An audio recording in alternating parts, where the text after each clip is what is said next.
Welcome to In the Studio on Davis Media Access. I'm Tim Gaffney. Since 2016, the annual Davis Cherry Blossom Festival has given our community the chance to celebrate Asian American art, culture, and joy. This year's festival once again offers 2 full days of music, activities, workshops, and artists' displays. Here with us today is Gregory Wada, the group's founder and executive director. He is a Yonsei Japanese American taiko performer, cultural worker, scholar, organizer, archaeologist, and activist. He has an MA in anthropology from UC Davis and currently works as a field archaeologist in both California and the Great Basin. Welcome, Gregory. Hey, Tim, thanks so much for having me. You bet. So, what prompted you to found this festival 8 years ago, and what can you say about the continuing mission of the festival? Sure. So when I was at UC Davis as an undergraduate and graduate student, I really got involved playing taiko. It's something that is a Japanese American in the Buddhist community too. We play taiko as part of Obon. So it's something I had seen. I grew up actually in Utah, Logan, Utah. We'd go to Salt Lake City, and I would see people playing drums as we do kind of these kind of circle community dancing called Obon. And something that always felt like it resonated with me, but I never thought I'd have a chance to play it, being so far from these cultural hubs of Japanese America. But then coming to Davis, I was found just a whole community of players in taiko. And I think one really interesting thing for about taiko for me was how it related so many different aspects of Asian America. There was like Yonsei Japanese American like me from somewhere far from these centers of cultural production, with people maybe from LA or San Francisco, as well as second generation, first generation immigrants, other facets or diasporas of Asian America. So I think by playing music together, it was a place for us to really kind of understand each other more and take that find some kind of meaning in that, and really kind of grow as a community. So taiko for me has always really been about community building. And I think a lot of times when we would play taiko, and I'm not downplaying any of these gigs. I'll take them anytime, right? But you might play for an opening of an event, of a restaurant or a business or something, or maybe it's part of a multicultural program. And I really love and support the work that's about. But I think as a natural evolution of being a performer who is playing something that is very ethnically coded, right? To really want to share more about the meaning of the art, what it means for us, and then also kind of encourage those becomings, those kind of those developments of the art and community to kind of move us forward and let it be a medium for communication for how we want to identify, present, to relate to one another. So the natural evolution, I guess, of being a performer was then to make a festival or event or something that we could really have that stage, that place to share what we're about, and as well bring in other artists, and have a soil, I guess, for I guess certain types of collaborations and stuff too. When you actually having an event, you get to plan more of that stuff. So I actually had a friend who was working, as you mentioned, I studied anthropology at UC Davis, and one of my friends in the anthropology program was working at Sudwork Brewing Company as a queer Asian American woman in the beer industry too, realizing that there's these maybe disconnects too, as well as maybe new futures to envision, though, with maybe more inclusivity in that industry as well. As a musician too, like there's certain inclusivities that we're still trying to achieve as well. So I think through these kind of conversations, usually over a beer or something, right, we talk about our dreams for what we would envision maybe these third spaces or community projects to look like. And that actually led to just this kind of one night, this idea, hey, what if we just had our own festival?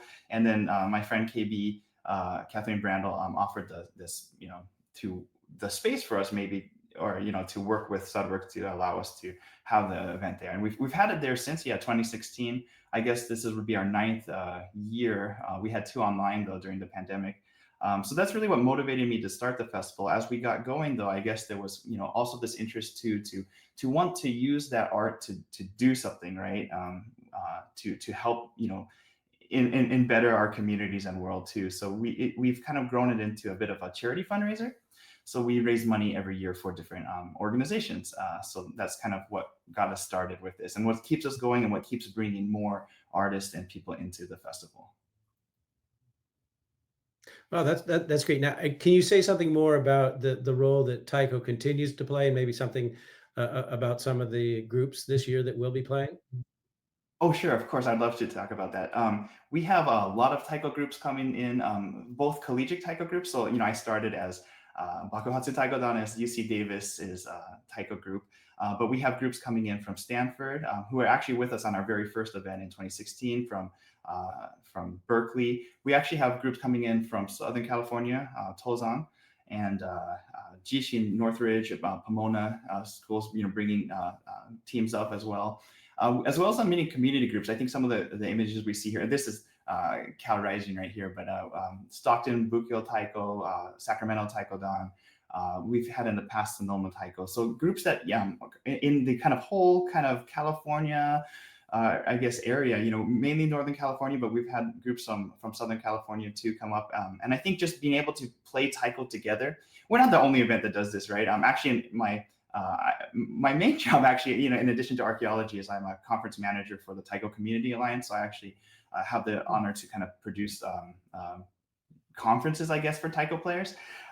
So there's a long history of, I guess, taiko players coming together, or even having festivals. Like, I think in Mount Shasta, there's a Shastayama Taiko Festival that went for a long time too. So not the first such thing, but I think it was, an idea that for kind of young collegiate players to have an outlet that they're, able to meet together, as young players kind of developing in their kind of political consciousness, as well as kind of maybe artistic kind of sensibilities, to have a chance to kind of meet with each other, to kind of spawn out new collaboratives together too. So focusing on mainly that collegiate scene, but also community scene too. So trying to get everyone involved. Music as an activity that can, not just for professional mind people too, but just communities of players who can come together and play. So all day Sunday, Saturday, there's one stage that's going to be devoted to taiko. So it'll be like an hour on one stage, hour to the taiko stage, hour to the band stage, hour to the taiko stage. So if you come out anytime, and you'll see some taiko.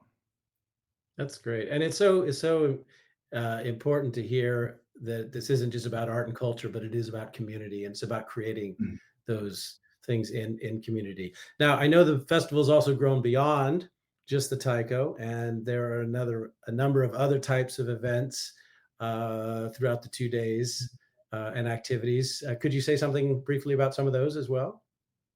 Yeah, I would love to talk about that. There's some other activities that we have just for family friendly kind of fun.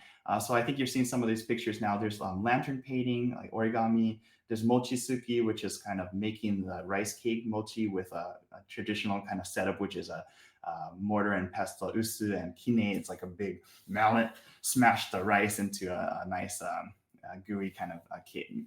It's like I don't know. It's a squishy, rice ball. It's really good. You should come try it out. So we have all these activities that are, free for families. So another thing about community too, we really wanted to make sure this festival was non-exclusionary, based off income or any other reason too. So we do make it so that all the activities are free. Like, you don't have to pay to do them. Sometimes we ask for a donation. It helps us pay for the materials. But any family, any child in Davis who wants to be, part of this, please just come out. Don't expect that, there's some festivals where you're paying for every, thing you're doing, and this is not supposed to be that. This is really supposed to be just a chance to engage in, cultural learning, just have a good time with each other too. And it helps, that we are a nonprofit organization. In that regard, we actually incorporated as a 501 C3 organization in I think 2018, 2019, between those 2 years. So we are mainly a nonprofit, just trying to provide that the sense of community. And it's important too, I think, for what we're doing, to keep the the mission, the art kind of motivated towards community building, kind of mutual aid, those type of activities. So we don't make a whole lot of money from this. It's usually just self-funds each festival to the next one. Yeah, but it's made possible through kind of grants from Visit YOLO, for instance, and a big sponsor, actually, the City of Davis Arts and Cultural Affairs program. Since I think 2018, they've been sponsoring us, and that's really helped elevate this to, if any of you were there for the 2016, 2017, those early festivals, it has a special place in my heart. It was very scrappy. I was climbing up the beer ladder, yelling out the next set and stuff, right? Or the like, I shouldn't say that actually, probably, but it was very scrappy. But we have professional sound support and stuff now because of the grants that have, that the city of Davis has been very generous, and Yolo County has been generous in allowing this to happen. In addition to that, I want to say too, I mentioned some activities. There's also a really great makers kind of market, or I think we call it like a visual artist gallery, where people who make crafts, visual art, prints, painting, stuff like that, have booths and stuff. So kind of a makers fair kind of that we have about, I think, 60 to 70 in total coming out this year, over the 2 days. And that's grown to be a really nice part of the festival to engage in that side of the artistic community, and a lot of student groups and other cultural performers as well, like the Lion Dance. There's a new UC Davis Lion Dance team. There used to be one back when we started. Actually, it's been kind of out for a while, and they're back this year. Nakekio Hawaii, Hawaiian, Tongan, or I guess maybe just Polynesian dance group. Other kind of just cultural performers that we want to make space for, in the same way that it was important to me to have Taiko have a place for that. We want to kind of welcome the other kind of performing arts within the broad Asian America and beyond, to have a chance to kind of maybe be involved in those kind of explorations of identity, and we try to involve students in the planning process too. I mean, the whole thing was student driven. I was a student when I started it. About half our board are still students from UC Davis. It's kind of a bit of a mentorship program too, where with our kind of organization, we try to provide leadership opportunities for youth leaders, and they do a phenomenal job in that. So those are some of the extra stuff you can see. Besides also just really great bands too, that also have very good mission and great art that I think relates to the theme of the festival. Yeah. Right. And I'm so happy that you reinforced the message, if we hadn't mentioned it already, that admission is free, participation in these activities is free. And the amazing thing about your organization is that even though everything is free, you also manage whatever profits or revenue you do manage to bring in through different mechanisms there, different opportunities. You turn around and as you mentioned, provide that to charity. And I guess each year you select a different charity. Who have you selected this year to be the This year, beneficiary of? we have two organizations this year, actually. We're raising money for Asian Resources Incorporated as one, and that's a program that helps mainly children of immigrants to kind of successful job outcomes, mentorship program. It helps I think students. It's kind of a leadership program in the greater Sacramento area. And the other one is the International Refugee Council Committee. I'm sorry for forgetting the CIRC. They're a major player in helping refugee families in the United States, and we're working with the Sacramento chapter of that. And one kind of new thing that we've added this year is in-kind donations. So right now, just kind of where we are in the world and society right now, there are a lot of families who need things like furniture, like bikes, like household items, kind of like towels and soap and toothbrushes and stuff like that. And we're going to have a list that we'll post on our website ahead of time too. But we're asking people to come in just with these in-kind donations that would really help these families out. To the festival, there'll be a donation drop box for that, where the people from IRC will be there to just receive it. And if you do that, you'll receive, we've printed out a bunch of little enamel pins this year. That's one of the kind of giveaway. If you can donate a small item or something that you can just bring into the festival. We haven't quite released this yet, but coming up that week or two before the festival, for people who are able to donate bigger items like bikes, like mattresses, those big items that would really help families out that need maybe a special pickup, IRC will actually come to your place and pick that up, and in exchange, you'll be able to pick up a T-shirt for free at the festival too. So there's kind of ways to give that would really help some families right now, that in kind. So you can do that. Sorry, I got a little emotional. That's fine. I expect that. Well, it's funny. I'm excited. Yeah. Yeah. Yeah. Well, it this But yeah, reminds me I, of I a also want to thank. Sorry, go ahead, Tim. I'm sorry, it reminds me of a beautiful metaphor that I read, that you offered in another interview, and somebody asked you was asking about funding, and then I think there was also a question about, so the Cherry Blossom Festival, where are the cherry blossoms? It's not like this is, this an area where we necessarily think of, and you said, "Neither our funding or our venue is guaranteed, but like delicate spring blossoms, they somehow show up every year, not always the same, but beautiful in their own way." I thought that was a lovely metaphor you used there. Let me Yeah. also ask Thanks. you, by the way, this is at Sudwork, which is known Yeah, for its yeah. beer. Is there a special beer for this from Sudwork? And are there food trucks available or other sort of food options? There are, yes. There's going to be food trucks both days. Some new ones, some old ones. You'll have to come check out to see those ones. I can say that Sudwork will have they've recently renovated and have a kitchen open.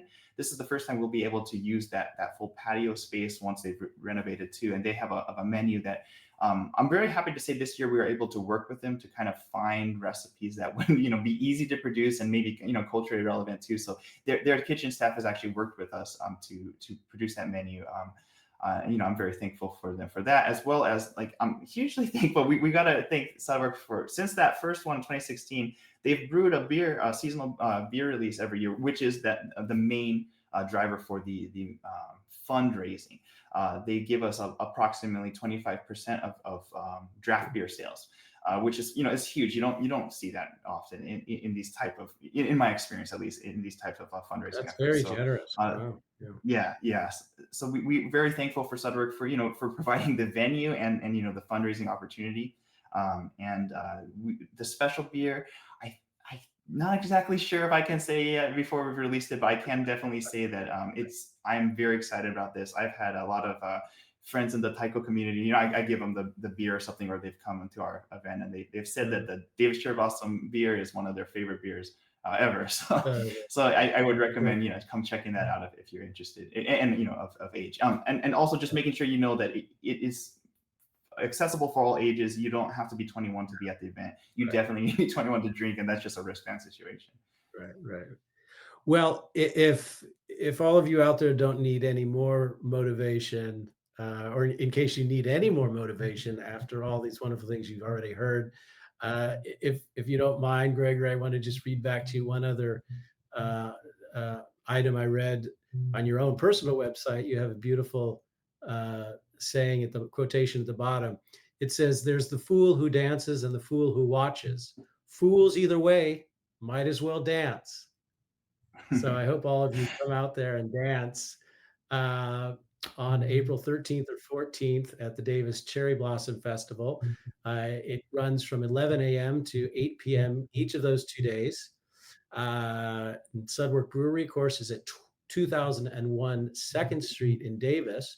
For more information, you can visit davischerryblossom.org. And I want to thank you so much, Gregory, the founder and executive director of the Davis Cherry Blossom Festival, for being with us here today to talk about this. Thank you, Gregory.